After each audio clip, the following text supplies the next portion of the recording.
John Falls Jr. was born in Wyandotte, Michigan on January the 11th, 1927, to John Falls Sr. and Margaret Henrietta George. He had 3 siblings, 2 brothers, Frank and James, and a sister, Mary Falls French, who passed away in 2008. The Falls were a musical family. His father performed with the Hicksville Four, touring the vaudeville circuit until 1930, when he moved his family to Oakland, California, in search of a better life.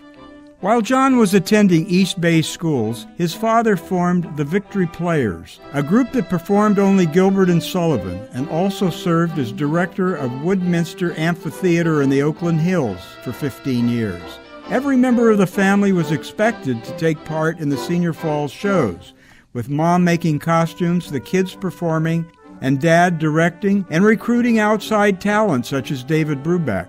John graduated from St. Joseph's High School in 1945 and was drafted into the Army, where he served mostly in Korea until leaving the service in 1947.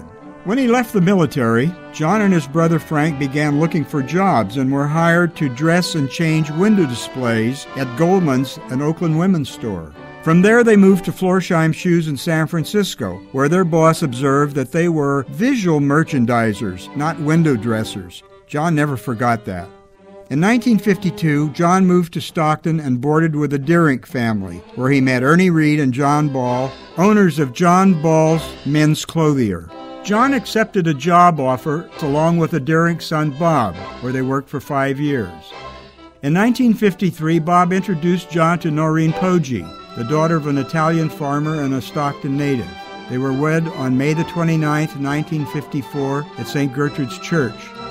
There are 4 Falls children, Kevin, Lisa, Patrick, and Matthew, and 7 grandchildren. In 1955, John's sister Mary Falls French became the first director of Pixie Woods. Brother John was, of course, on hand to help with the marketing, and was also the artist who created the Pixie Woods logo, still in use today.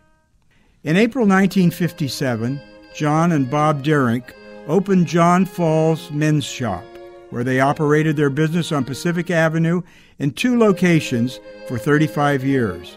Their store was well known as a local businessman's hangout. John was very active with the Miracle Mile Merchants Association and helped form the Pacific Avenue Business District.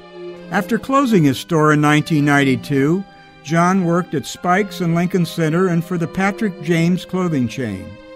John Falls was originally recruited for the Stockton Civic Theater Board by Alan Reed, another John Ball's employee. He served as president beginning in 1973 and quickly realized that SCT could not make a permanent home in its old remodeled church. Conditions were so unsafe that the theater could not receive a fire permit for the entire season. It had to be renewed for every show. Soon the Falls Lamon team began planning for a new theater, and then ensured that their plans were carried through. After serving on the SCT board for many years, John began helping with fundraising for the Pacific Athletic Foundation. Soon, however, SCT President Don Lamon recalled him to return to the theater board and help raise money for the new Venetian Bridges building. Along with Peg Irish, Don Cook, and Don Lamon, John Falls spearheaded the fundraising drive, which included selling all 300 seats at $1,000 each and convincing local businesses to sponsor other parts of the theater, such as the beverage bar and the control booth. With the help of numerous theater supporters, the $1 million needed to pay for the construction was raised. John spent a total of 11 years on the SCT board. Today, although John's men's shop has been closed for many years, he still works a few days a week at Randall's Menswear in Lodi, just to keep his hand in. As we honor John Falls this evening with one of the first Pioneer Awards, we thank him for his long service and leadership and salute him for his incredible solicitation of financial support to build the beautiful modern theater that we call home today.